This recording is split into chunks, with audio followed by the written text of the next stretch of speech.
Hello, this is Avinesh Sharma head. Welcome you all to the Crown Success. दोस्तों, आपने thumbnail पर और टाइटल में देखा है कि क्या पाकिस्तान की जीडीपी भारत की जीडीपी से साल 2050 में आगे निकल जाएगी। इस टॉपिक को पूरा डिटेल में हम कवर करेंगे यूपीएससी और स्टेट पीसीएस के लिहाज से।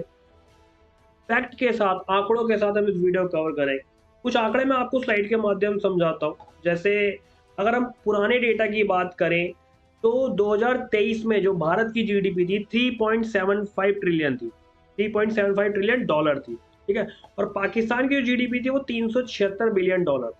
ये कुछ आंकड़े हैं जिनके माध्यम से हम पहले इन दोनों के बीच कंपैरिजन करेंगे, उसके बाद मैं आपको असली कहानी सुनाऊंगा। तो ठीक है, बने रहना पूरी वीडियो।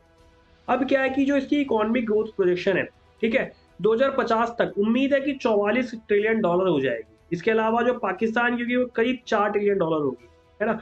इन्वेस्टमेंट और इंफ्रास्ट्रक्चर की अगर हम बात करें तो ये थोड़ा सा स्टोरी बेस है। अब सुनो इसको कि बुनियादी ढांचे और टेक्नोलॉजी में इन्वेस्टमेंट जो है फ्यूचर के आर्थिक विकास का एक और महत्वपूर्ण निर्धारक है। ठीक है।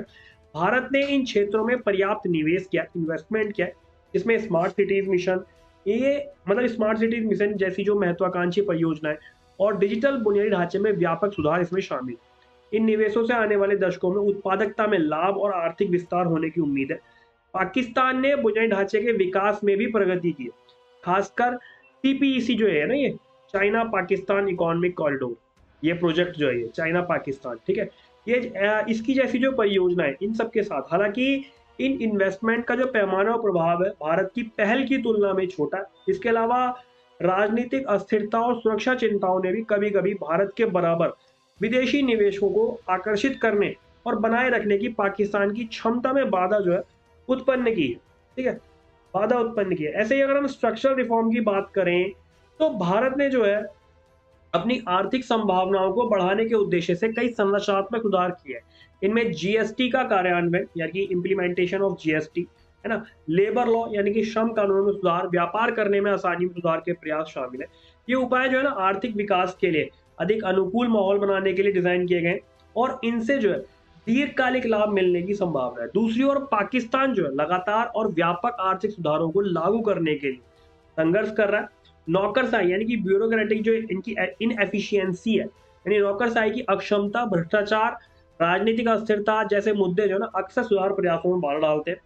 महत्वपूर्ण संरचनात्मक परिवर्तनों के बिना पाकिस्तान की जो आर्थिक वृद्धि है, ठीक है, गोल्डमैन सैक्स के बराबर पहुंचने यानी कि पीडब्ल्यूसी के बराबर पहुंचने के लिए आवश्यक निरंतर उच्च स्तर हासिल नहीं कर सकती। ठीक है, उच्च स्तर हासिल नहीं कर सकती। अब ये कुछ फैक्ट्स की अगर हम माने, रिपोर्ट्स की अगर माने, तो भारत की जीडीपी साल 2050 तक बहुत तेजी से बढ़ने की संभावना है। अर्न्स्ट एंड यंग इसकी रिपोर्ट के मुताबिक भारत की अर्थव्यवस्था साल 2050 तक 30 ट्रिलियन डॉलर तक पहुंच सकती है। अभी हमने स्टार्टिंग में देखा कि 44 ट्रिलियन, मतलब ये आंकड़े हैं, ये फैक्ट है कि पहले कितनी चल रही है उस आधार पर कितनी पहुंच जाएगी।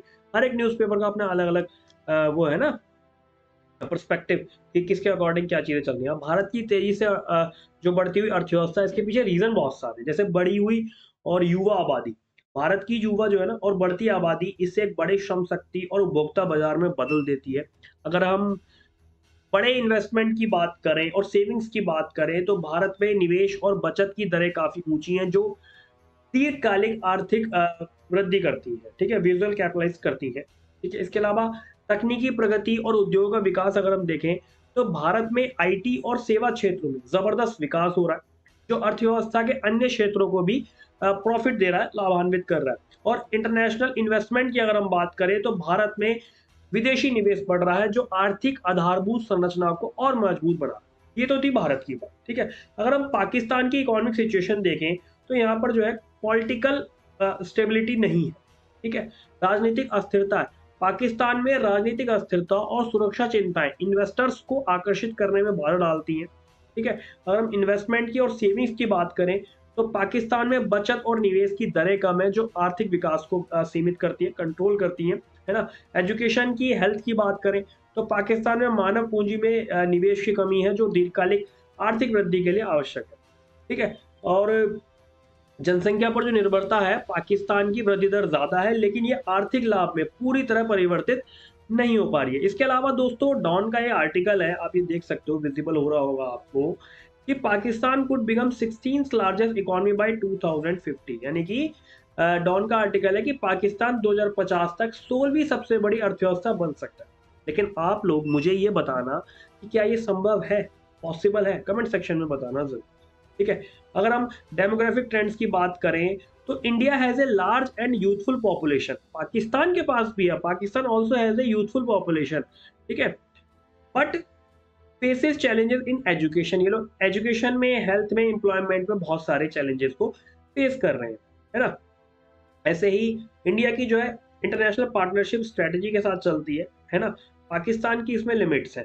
और जियोपॉलिटिकल फैक्टर की अगर हम बात करें, तो स्टेबल रिलेशन है इंडिया के with major global economy, strategic partnerships है विद यूएस, ईयू यानी कि European Union and Japan etcetera. Pakistan को यहाँ पर भी सिक्योरिटी इशू है और बहुत सारी चीज़ें हैं। चाइना के साथ ठीक है वो रहता है, लेकिन regional tension and security concern बने रहते हैं, है ना? ऐसे ही कंपैरेटिव एनालिसिस है ये पाकिस्तान का। क्या है कि इंडिया के पास एडवांटेज है कि लार्जर इकोनॉमिक बेस है ना?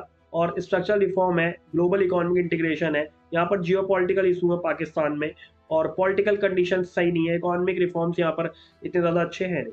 ऐसे ही अगर हम कंक्लूजन की बात करें, ठीक है, निष्कर्ष की अगर हम बात करें, तो देखो क्या है कि गोल्डमैन सैक्स एक मतलब पत्रिकाएं हैं या फिर ये न्यूज़ चैनल्स हैं, इनके अकॉर्डिंग पीडब्ल्यूसी है ये, इनके अकॉर्डिंग ये जो वित्तीय संस्थानों के वर्तमान आंकड़े हैं और अनुमानों के आधार पर ये स्पष्ट है कि भारत 2050 तक सकल घरेलू उत्पाद यानी जीडीपी के मामले में पाकिस्तान को पर्याप्त बढ़त बनाए रखने के लिए तैयार है।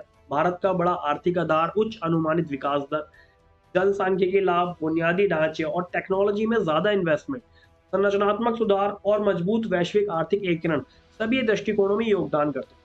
जबकि पाकिस्तान के बढ़ने और उसकी आर्थिक स्थिति में सुधार होने की उम्मीद है।